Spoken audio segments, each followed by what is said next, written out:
What's going on, guys? Welcome back to the channel. CLFurlong here, and we are all about running, lifestyle, and everything in between. And today we are going through the what's sold for this week, and once again, it's been a very interesting week, pretty average, and we're going to get straight into it. We'll go through top 5 items that sold, a bit of a flop, and we'll talk some stats and numbers, and of course, an update on the 100k revenue. So let's get into it. So top item number 1 was this fossil wallet. Cost me $0, sold it for around $59.97 and a profit of $43. Now this one, I've had this for a very long time. This was something of my own, which was just not going to use. So I was able to just move it along. And yeah, these retail more than $110. So this was a good bargain for the person that purchased it.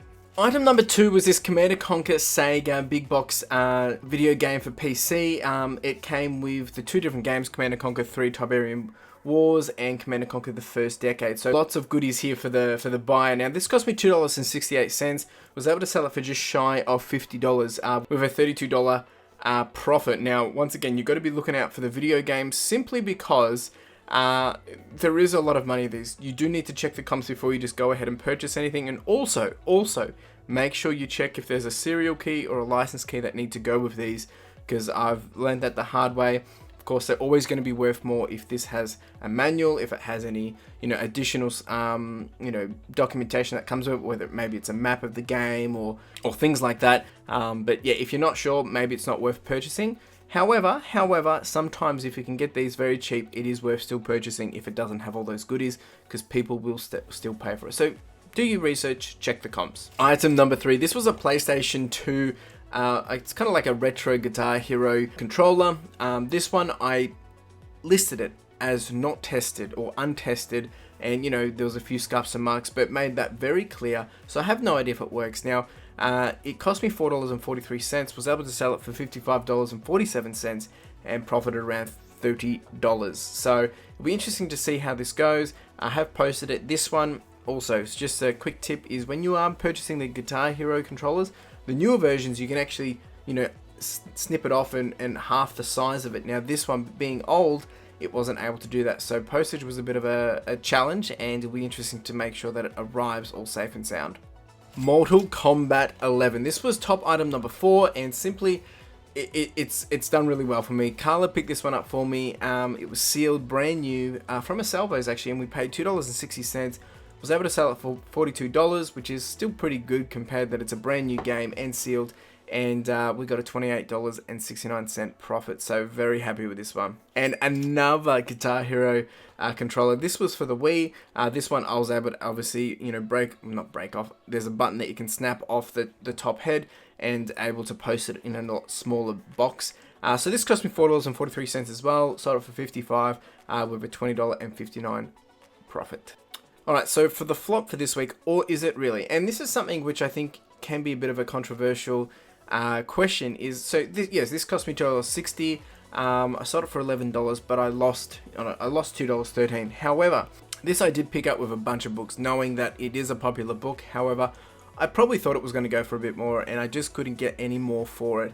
Now, for the condition that it is, $11, I can't complain. Now, even though I've lost on this, I'm still going to get an item come through, get a bit of revenue back, and, just that throughput. So, yes, it's a flop in terms of dollars. It would have been nice to get $20 for this, but if it was in better condition, it would have happened. So, as you can see, not a real big week. It was an average week once again. Actually, a lot less items than last week. However, I was able to really get a bit higher in terms of average per sale. Now, we've done a total of 16 items. Our margin for this week being around 43%, so not too bad.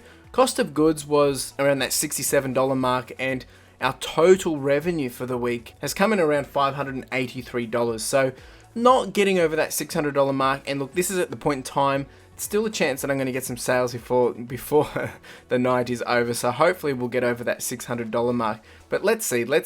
And profit, we've pulled up around $252. So yeah, so it's definitely a bit of an interesting week, simply because it started off with some really big items, and I was pretty happy with, the Guitar Heroes going out and a few other little things like that. So I was feeling confident it was going to be a nice week, but it really did die down. I even had a day where I got nothing, no sales whatsoever. So it'll be interesting to see how the rest of May goes. I know everyone's experiencing a few different vibes at the moment, but also it was Mother's Day this week, so it's always nice to know that people are purchasing brand new items for their mothers, and the type of stuff I'm selling isn't really for mothers, unless it's a type of book or whatnot. So that may have had something to do with it as well. People are putting their money in someone else's pocket where it makes more sense. So, you know, all things to be considered here when we're running a store. So just to chat about some of the stats for the week. So as you can see, we have an interesting range of items that I've sold, and predominantly the best was books and then toys, and then we've even got some video games and bric-a-brac as well. So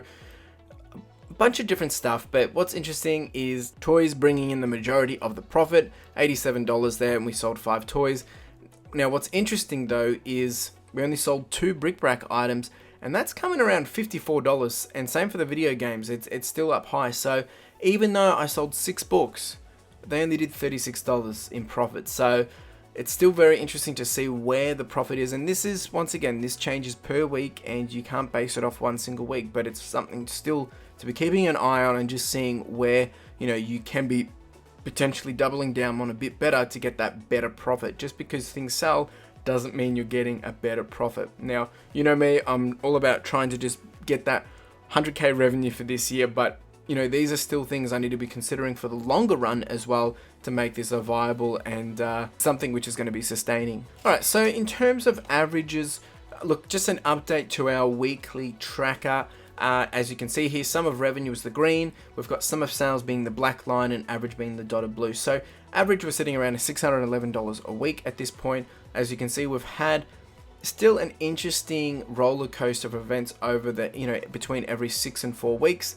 Last week being, you know, one of those weeks, and this week being a drop down. But if you have a look, it's pretty consistent in terms of sales. We are sitting around that 16 mark per week. So we haven't really broken out of this cycle yet. It will be interesting to see by the time we get to end of June what this is looking like, and we'll have some pretty good data by then as well. So who knows, we'll keep chugging away, and it's all part of the game. Now the other thing I kind of wanted to just talk about, and this came from my live stream actually, which was looking at the stats around the listings versus sales. Now this tracker shows me the amount of listings I'm doing per day versus the amount of sales. Now I'm not going to jump into detail too much here, but from a high level we're averaging around 6 items being listed each and every day on average. Now this isn't actually every single day. What I do is I do it in bulk or batches. So, you know, I might do 30 on one day, 1 on another day, 0 on another, 0 on another, and then 5 on another. So it evens out to be around 6 per day in a week. Now, in terms of sales, we're averaging around 2.2 per day. Now, that's been pretty consistent, but if you look at this sheet, I mean, if you look at this graph, it is trending. That red line is saying that our sales are going to continue to go up. Now, at the moment, I'm listing less and less. So this is something that I really need to get focused on for this week, and I've actually been battling with it. The listing part has been a bit of a struggle. I've been making some excuses. I've been changing the way I've been doing some of my processes too.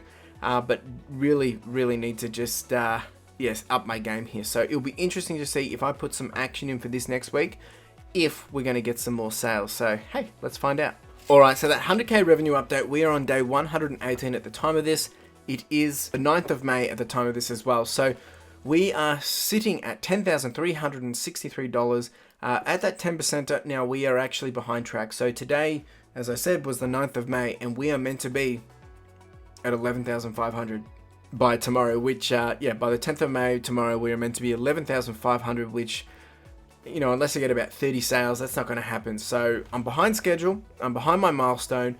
Hey, but it's my own fault, I believe, and this doesn't mean we can't get to where I want to be. It just means I've got to put a bit more hard work into it, see what other opportunities can come up, and just keep at it, because you cannot let the numbers on a single day represent what you think is going to be the entire year or your entire goal. So just because you have a bad day, a bad week, a bad month, this does not mean you're going to have a bad year. So I'm going to keep pushing, keep charging, and we'll see what we can do. Alright folks, well that's it. Really do appreciate you being here. Now let me know if you have any thoughts, questions, concerns, difference of opinions. It is interesting to always hear from you all, because you've all got different ways of doing things. I've got some big homework to do, some big actions that I need to take to see if I can really change things up from this week. Now, it'll be interesting to see where we land in the next week. So, without anything else to say, I will see you next week. Of course, I've got more content coming this week for some different things. Check out the video that's going to drop on Wednesday. You'll see a preview just at the end here. And yeah, make sure you like, subscribe, comment, do the whole shebang, and hustle. Ciao. Folks, Diver Flipper, as I said, I introduced him before.